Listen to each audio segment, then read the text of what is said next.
Welcome to Melodies TV, Ghana's #1 social platform.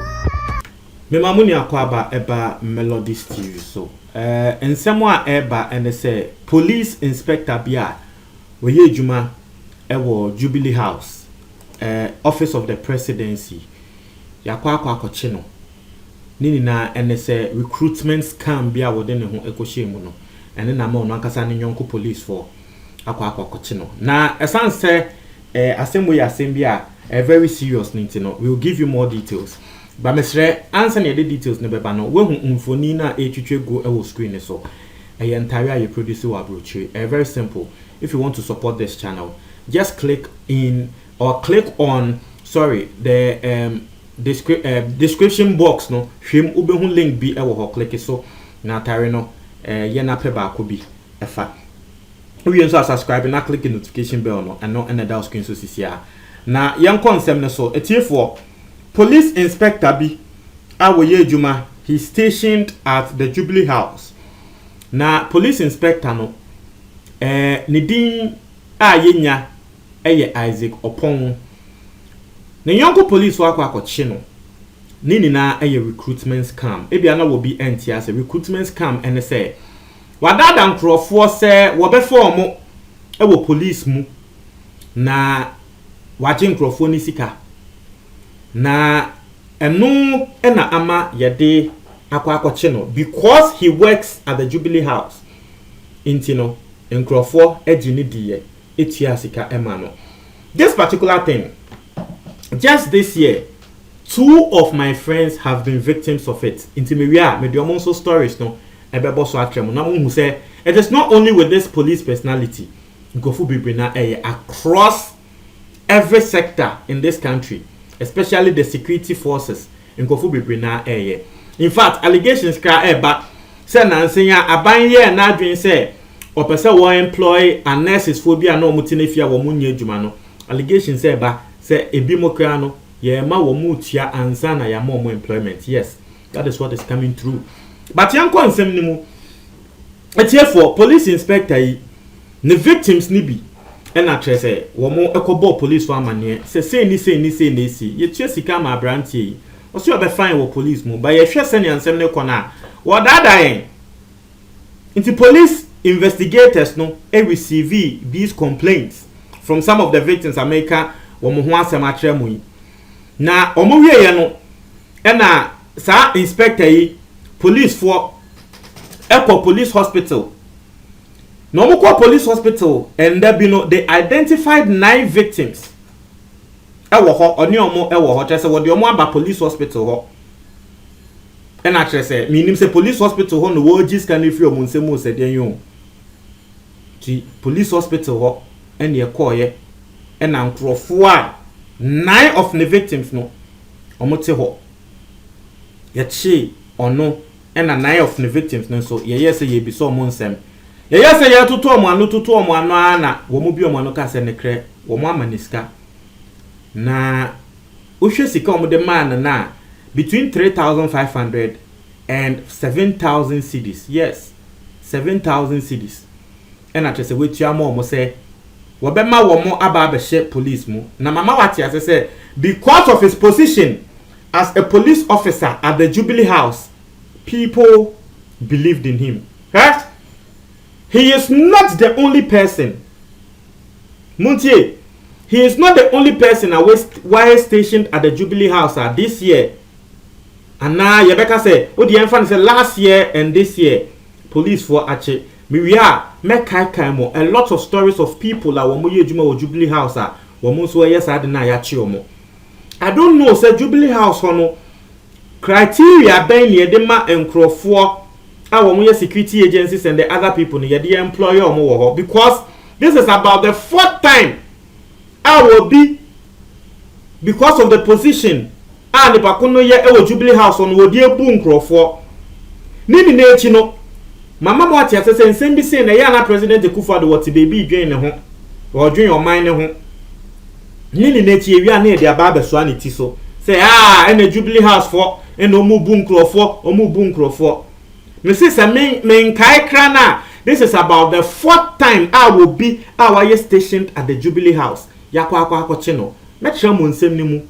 Mebo ni nyina so akyere mo. Me se ni nyina so makasa e wo channel we so panyi. Nti me sure say we di me channel we echi ye pa obekai. Now so obekai a somewhere early this year I reported a branch bi a wono so na wa ye wanted billions of sika enkrofo sika billions na mobekai a sa branch ye no so no de na wo ye ene say Harbor, Ghana Harbor, Port. Once the yes in the session, Crawford at the cars eba or mine. Maybe I'm Crawford to me into your duty. I bind the Nensa eto can so. Obi wa crack car aba Ghana. Now so what they can buy no, when you can go to your duty. I bind the Nensa ebeto sa can so. Now the abayin yen say, I bind ebeton sa can into your can auction. Some kaya. Earlier this year, I reported on MPP abrantie bi a wono so ne yesi wo ye adwuma wo Jubilee House a wono adwuma wo ye ne say ne yesi sa auction cars e na wo tonto amankrofo. So what happens in this country ne say obi wo ho a wo links onim say bia auction cars no okwa e bia senia wo kọ car garage e bia ye fan say Elantra a wo benya ne 30,000 no say ye auction ye de mana Ebia yebeto so amano yebete so amano near the amano ebia 15,000 and 20,000. So a lot of people like to buy those auction cars. In the branch here now what you say what the jim grofo sika say auction cars yi obeto amomo and baby na branch here ne jim grofo ni sika ne kra ne say wo man grofo ne ba Jubilee House ho na we bra office mu e wo Jubilee House ho na wa jisika no wi na wa man grofo no receipt. So the people come to Jubilee House, they see the guy entering an office in the Jubilee House, and the guy takes money from them. He gives them receipts. And you want to say we are genuine. But scan no woman sanka. Yeah. I made this story in Bremo earlier this year. That story came. Earlier this year. Mubakai. So story in earlier this year. And also sa branch and sa or the Jubilee House din onu put the no rera office mu o Jubilee House o e ko fair receipts ba say no here juma wo ho ampa o say dey yo me the Jubilee House o me nim say near hote. But as far as I know no that place is a security zone nti enye obi akeke e na betumi ewura ho. But this person was able to scam people.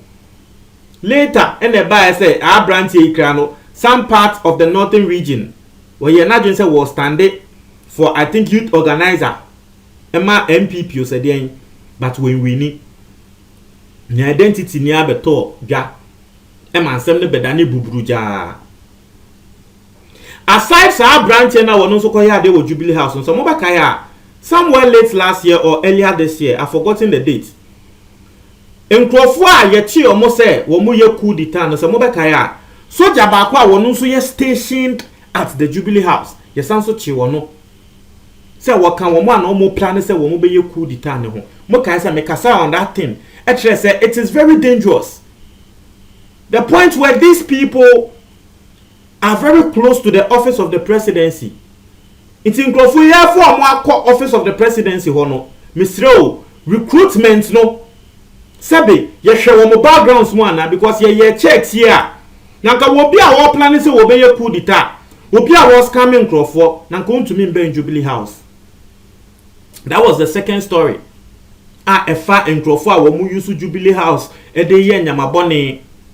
Aside that story being so by Mobekaya, you see you could kum arm robber be you share in the pocket, say ID card, ID card no, say arm robber no, where your security guard wo Jubilee House. Munya Mbeka, that story in the crane said this year, NDC phone so at the air politics, but it is something that actually happened. The guy was working at the Jubilee House.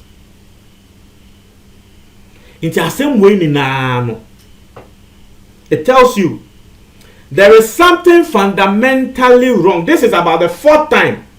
This is a policeman stationed in the Jubilee House using his position as a policeman and the place he works to dupe people. There is something fundamentally wrong with the people we are making get close to the office of the presidency. There's something wrong. I don't know. Media, Maka, me say office of the presidency is supposed to be a security zone. At least nkrofo a wose wo mo ba ho no ye nkrofo bi a ye nimo track records ni nyama enye police ni bia kekeche se ahe jakwa ko sine no. And normally why these things happen is normally because of our partisan nature no. Political party be we near ono ne nkrofo ene tumi ba Jubilee House ono ne police for. Yes, these police people, some belong to NDC, some belong to NPP. Only police for any more mobile ebe station or Jubilee House. So if you are any back on a dream bonish in the trim, the bedi abroad. On my way the team position be a will be so the booby. Now let me move to Menanfo for this year as I'm American. 2 of Menanfo for womonso Sadia way. Omo akom omo wie school etifie ejuma ni ho per recruitment ba ko de wono ne de na immigration sa emse ni nia. So as far as ono ne story no goes ono no ka try me say wo boa de amenso me boa ni nia ena ni nia ni claim say wo tia say 4,000 o say den what wa recruitment abako yam freno nini anisika na hye madam for bin so na nsen ya wono so sa wono wo se customs obi si o onimobi e wo so otiase wo si ye obi se bisa nkrofo e disi kana kan ho ma no because we are down for na wo si wo hiaska otifie obeden o sika na o wa down for o pese obo na o de be boa no yen insem bi say baby amity in this position I've heard a lot of these recruitment scams, but opo so chere ne kra na adam for akoye ni trim say oh no we nya adwuma aye me nya adwuma na metifie no eye o ya se me nya adwuma ntum be say obeboa me nti e ba ne sa na what you do ne say you just let the friend go and do his thing. Ayeye na ayeye anyeye nso a no anka say hu nti wo de wo mbo so kra even though you know say ade no enye papa ba okoka o ya dan for bone ye be say wudin tu betumi aka no wan bi aka say eh sa ade we mete say ye didi nkrofo sika o hwe ne reaction na hwe na still was your be ya. If you want to help the person, just help the person. And also sa custom sa ko buy hwe sika na hye you say next year nso ba and say bia sika wetie e be we sa next year nso ye beka so wontu sika foforo in Sembebre sa recruitment scams. And you see, I tell you say sa go for mo ya sa recruitment scam you own. All they need to do is to prove to you say yes indeed they are genuine. And how will you know that this person is genuine? Because he works at the Jubilee House. When the president the year Juma sa na obeka travel say we year Juma wo president office ho. So you hear the gabo hu say we dey genuine. Ye bu nkrofo wo man we mu. Ye bu nkrofo wo man we mu. Ati. En America no wo bi asem a wo kan na nsen ya doctors for ye say ye select. Ni ba ko ne bo am so me bo social media no obeka me say a doctors, nurses for. What say a nurses for na bi mu ye mo tia 7,000. Or boy, I mean, some boy. But these are things going on in this country.